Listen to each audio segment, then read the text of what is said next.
Excelente noche tengan todos ustedes. Mi nombre es Natalia Margarita Jesús Lara. Soy estudiante de la licenciatura en Derecho y en esta videocápsula voy a desarrollar un tema que considero que realmente es muy importante para cualquier persona que quiera entender cómo razonan los juristas los argumentos jurídicos de interpretación. Pues bien, vamos a dar inicio con esta sesión. Cuando pensamos o escuchamos hablar del derecho, pues solemos imaginar o pensar acerca de que el derecho son leyes escritas, son artículos, son códigos, pero la realidad es que las leyes por sí solas no resuelven los casos. Entre el texto de la norma y la solución de un caso concreto en específico, existe un puente. Ese puente se llama interpretación y los argumentos jurídicos son exactamente las herramientas con las que lo construimos. Pues bien, a lo largo de esta exposición voy a explicar acerca de 5 tipos fundamentales de argumentos jurídicos. El primero, que es el argumento de autoridad, el argumento analógico, el argumento sistemático, el argumento de equidad y el argumento teleológico. Cada uno tiene su propia definición y obviamente también un ejemplo específico y práctico que se les va a dar a conocer. Bueno, pues para todo, y más bien para que todo quede claro, al final de cada argumento, pues estaré presentando ese ejemplo práctico para poder entenderlo mucho mejor, que está situado pues en el contexto del sistema jurídico mexicano. ¿Estamos listos? Bueno, pues comencemos. Vamos a dar inicio a nuestra eh, explicación acerca de los tipos de argumentación. En este caso, vamos a dar, o más bien, antes de poder iniciar con nuestra argumentación, quiero que hagamos un análisis previo. Antes de entrar al argumento, pues quiero pues que tengamos bien claro este punto de partida. ¿Por qué necesitamos argumentar en el derecho? Bueno, pues el sistema jurídico mexicano, como cualquier sistema normativo moderno, no puede anticipar todos los casos posibles. Eso que nos quede claro, ya que las leyes están escritas en un lenguaje general y abstracto, pero en sí, la vida real produce situaciones específicas complejas y pues a veces no previstas por el legislador. Así que ahí es donde entra el intérprete, ya sea el juez, ya sea el abogado, el legislador secundario o el académico. La argumentación jurídica no es simplemente opinar sobre el derecho, es construir razones estructuradas, que sean coherentes y justificadas para sostener una interpretación o una decisión. Como lo señala Manuel Atienza, uno de los autores más reconocidos en esta materia, argumentar jurídicamente significa pues dar razones que cualquier persona razonable pueda comprender y evaluar. En el sistema constitucional mexicano eso tiene una relevancia especial porque, pues bueno, desde la reforma constitucional en materia de derechos humanos de 2011, específicamente en el artículo primero de la Constitución, obliga a todas las autoridades a interpretar las normas de conformidad con los derechos humanos reconocidos, aplicando siempre la interpretación más favorable, pues, hacia las personas. Esto hace que los argumentos jurídicos no sean solo recursos académicos, son instrumentos vivos del sistema. Bien, ahora sí, después de esta breve introducción, vamos a dar inicio pues con el primer argumento de autoridad, o AB exemplo, que es en este caso el argumento que vamos a definir. Este primer argumento, pues el que vamos a estar estudiando, es el argumento de autoridad, que es más fácil conocerlo de esa forma, pero también es conocido en el latín como el argumento AB exemplo, que puede traducirse como a partir del ejemplo o a partir de quien tiene autoridad sobre el tema. La idea central de este argumento es la siguiente. Si una fuente reconocida por su saber, su oposición institucional o su legitimidad jurídica ya ha interpretado o decidido algo de una determinada manera, esa interpretación puede utilizarse para reforzar nuestra propia postura. Pues bien, en el ámbito del derecho, las autoridades más relevantes son, primero, la jurisprudencia, es decir, los criterios obligatorios emitidos por el Poder Judicial de la Federación, en especial, pues, por la Suprema Corte de Justicia de la Nación y los tribunales colegiados de circuito. Segundo, pues está la doctrina entendida como las obras y opiniones de autores especializados en derecho. Y en tercero, los procedentes de organismos internacionales como la Corte Interamericana de Derechos Humanos, cuya jurisprudencia es vinculante para México en términos del bloque de convencionalidad. Ahora bien, aquí hay que ser muy cuidadosos en este aspecto. No cualquier opinión, que quede claro, constituye una autoridad jurídica válida. Quien invoca este argumento debe demostrar que la fuente citada es competente sobre la materia, que es pertinente al caso concreto y que el criterio pues sigue vigente.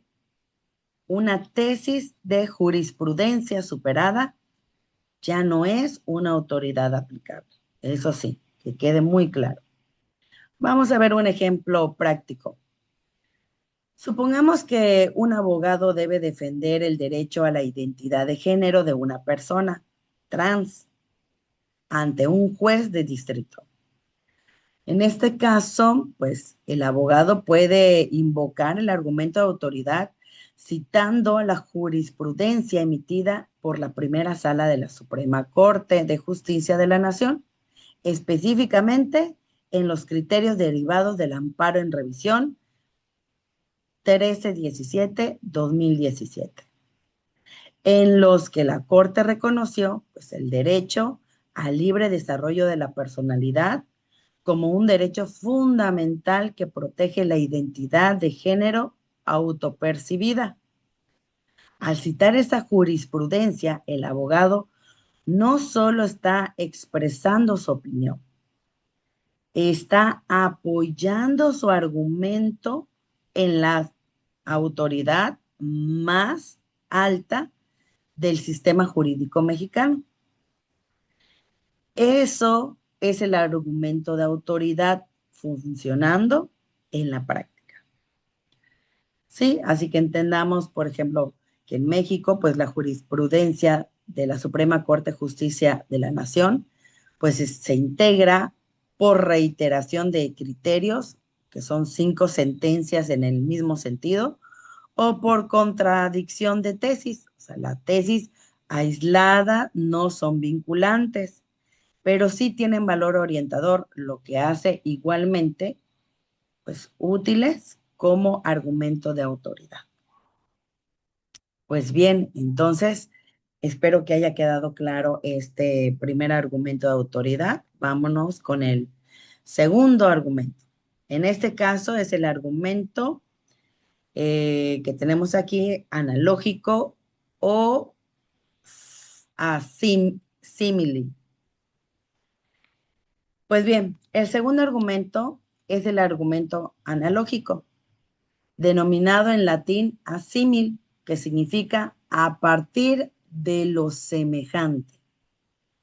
Este argumento resulta fundamental para resolver uno de los problemas más frecuentes del derecho, que son aquellas lagunas legales. Vamos a entender que una laguna legal, pues, existe cuando hay un caso real que no tiene una norma expresa que lo regule. Frente a eso, el intérprete no puede simplemente decir, no hay ley, no hay solución. Tiene que resolverlo. Y aquí entra entonces, pues, la analogía. La lógica del argumento analógico es la siguiente.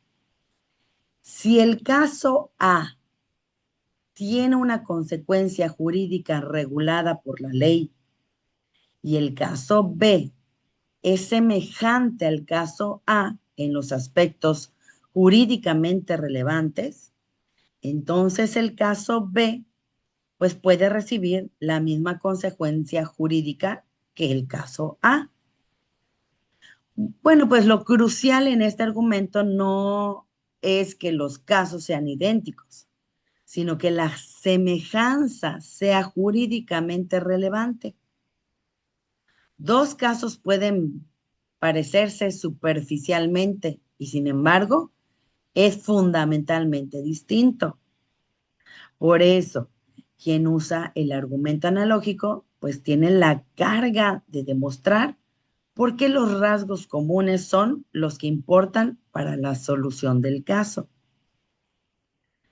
Hay que señalar también que en el derecho penal la analogía es perjuicio del acusado, está expresamente prohibida por el artículo 14 de la Constitución. No puede crear delitos ni penas por analogía, eso no puede ser. Sin embargo, en el derecho civil, mercantil y también administrativo, la analogía es un método legítimo y necesario de integración del derecho. Bueno, pues vamos a ver un ejemplo práctico para que podamos entender mejor esta definición. Pensemos en el siguiente caso. A ver, una persona decide transmitir su patrimonio en vida a sus hijos a través de una donación. Al momento de su fallecimiento, uno de los hijos no recibió su parte legítima de la herencia. Impugna la donación.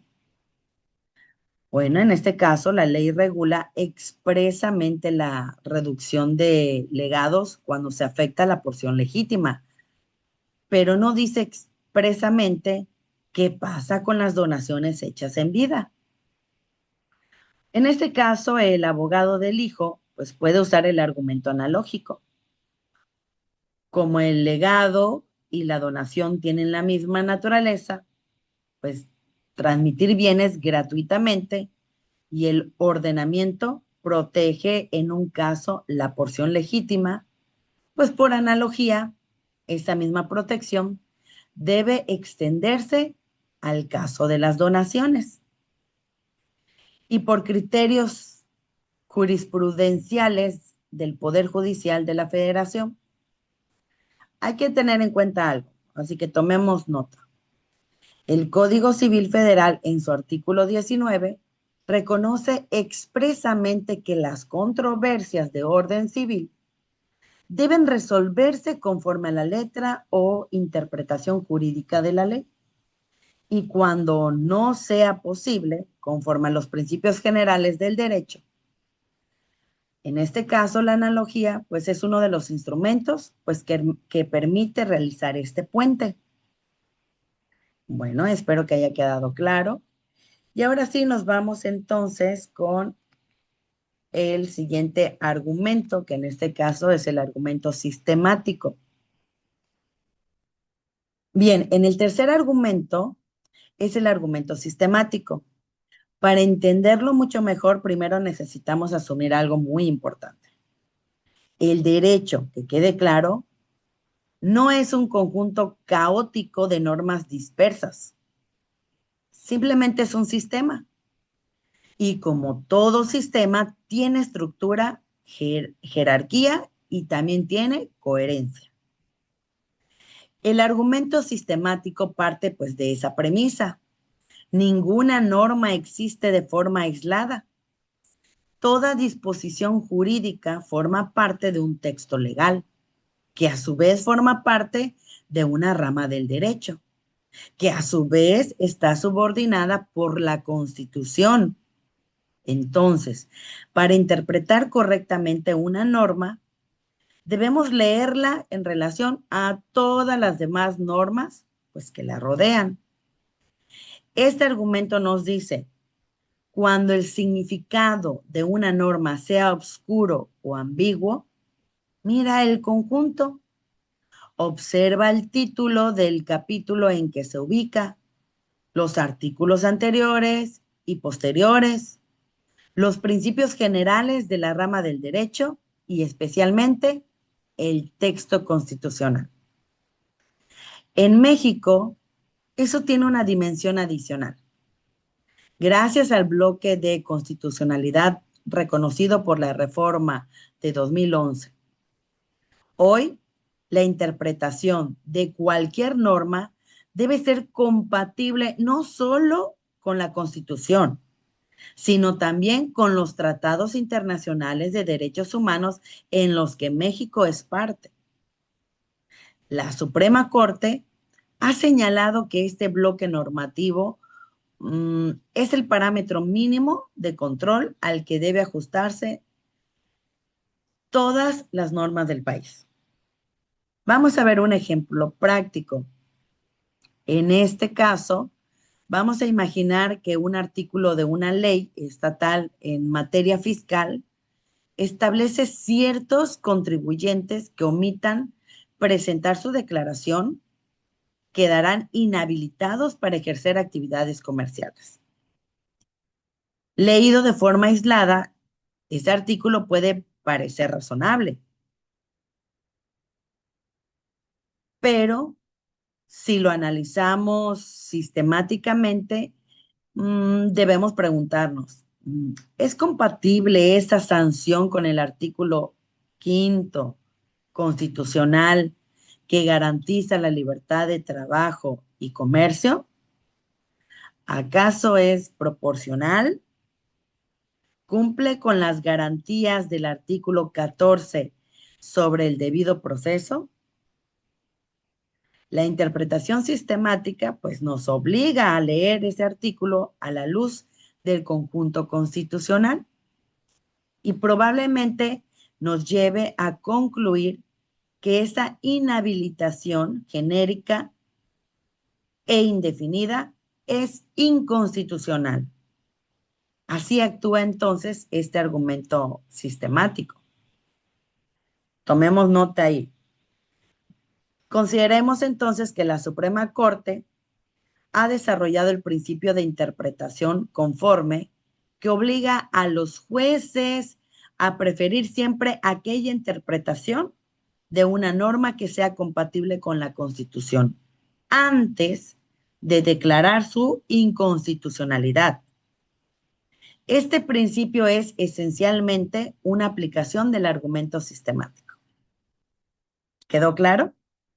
Bueno, pues nos vamos entonces a nuestro siguiente argumento.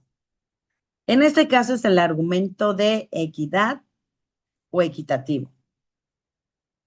Bien, este argumento, y debo decirlo desde el inicio, este es probablemente el argumento más difícil de aplicar correctamente.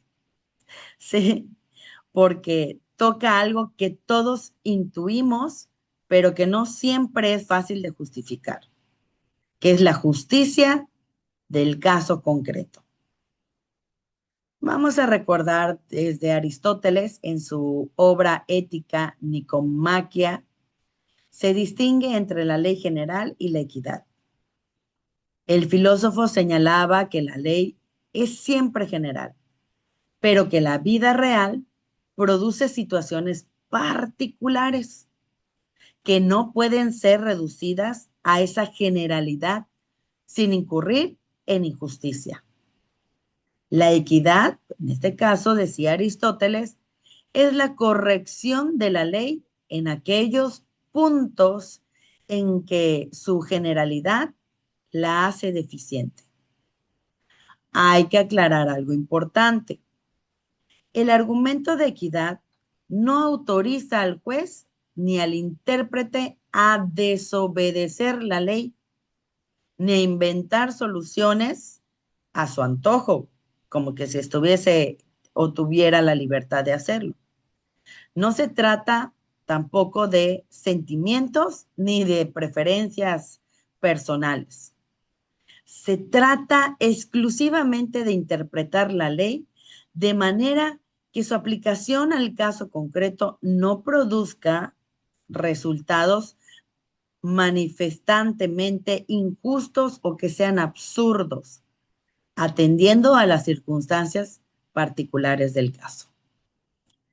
En el sistema jurídico mexicano, entonces, pues la equidad tiene reconocimiento expreso en el artículo 14 constitucional, que establece que los juicios del orden civil, la sentencia debe dictarse conforme a la letra o a la interpretación jurídica de la ley y a falta de esta, conforme a los principios generales del derecho. La equidad es uno de esos principios. Vamos a entender un poquito más este concepto a través de un ejemplo práctico. Consideremos el siguiente caso. Vamos a ver. Dos personas son procesadas por el mismo delito de robo simple. La ley establece una pena de 2 a 5 años de prisión. Sin embargo, la primera persona actuó por necesidad extrema, pues robó comida para alimentar a sus hijos durante una emergencia. Y muchos casos así hay. La segunda persona robó por codicia, planeó la situación y sin ninguna situación apremiante.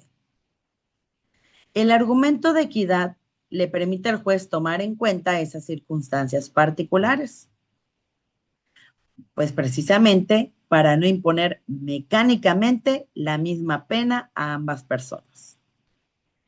La ley prevé un rango precisamente para eso, para que el juez, con criterio equitativo, individualice la sanción conforme a las circunstancias reales.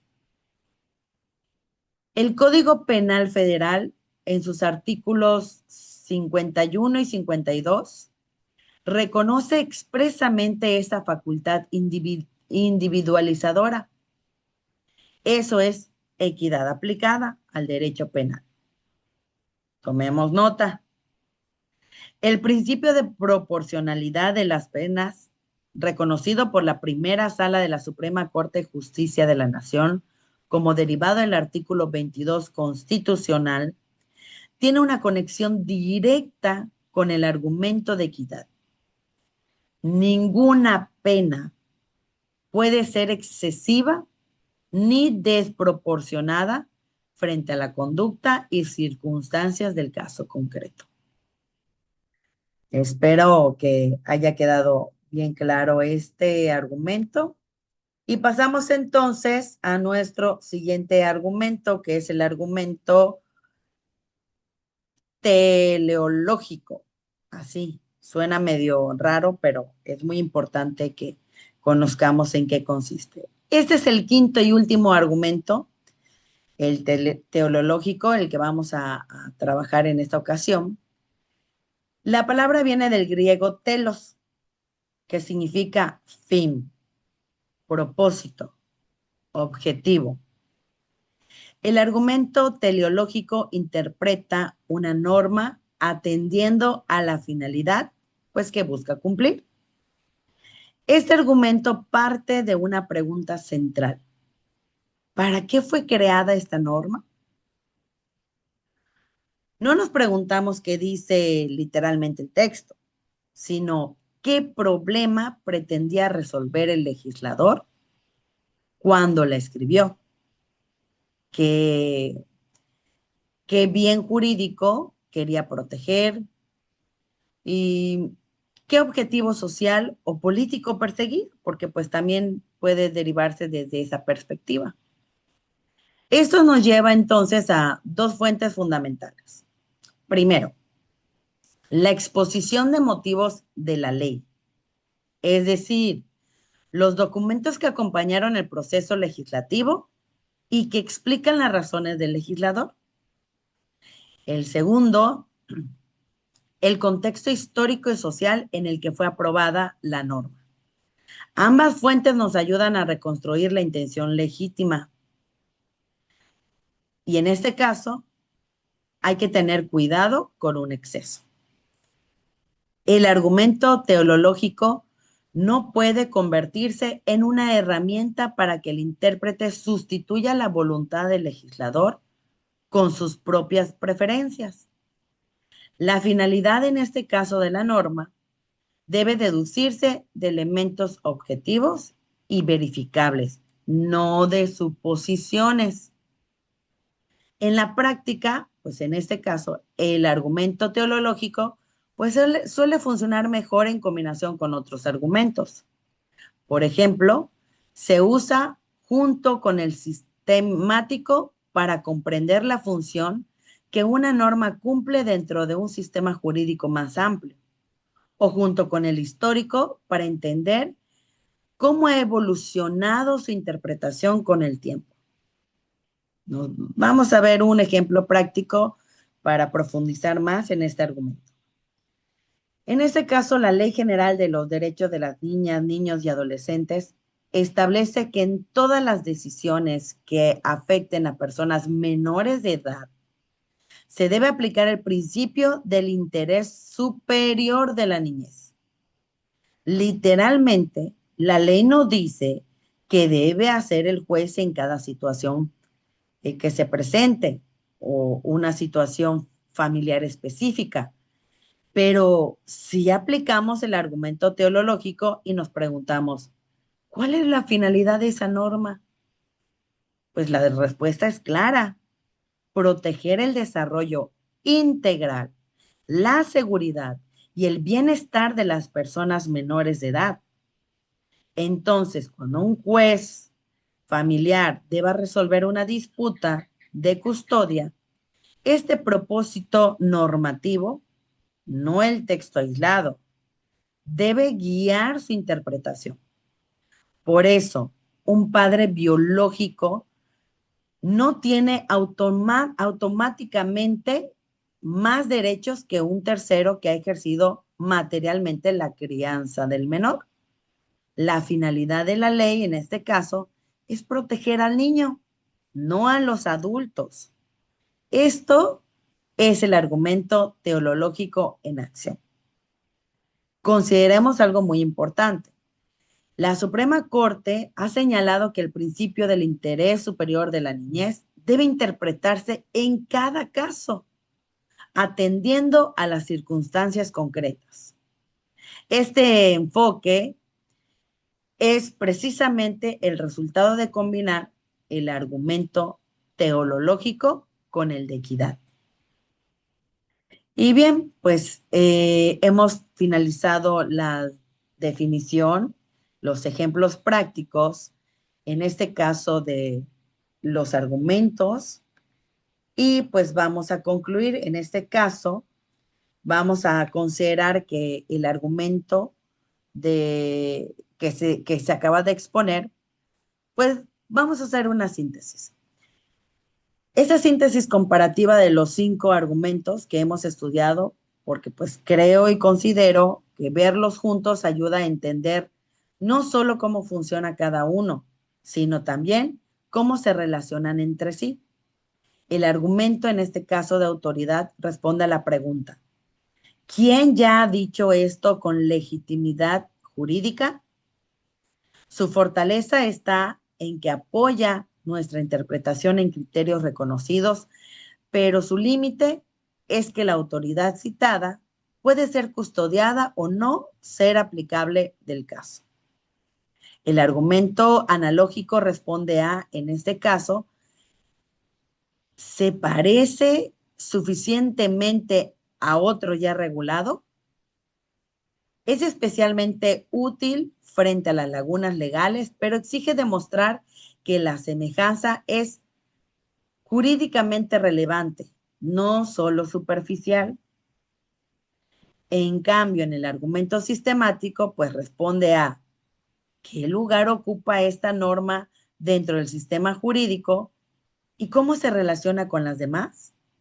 Bueno, en este caso, su virtud es que garantiza la coherencia del ordenamiento y evita interpretaciones que son aisladas o contradictorias.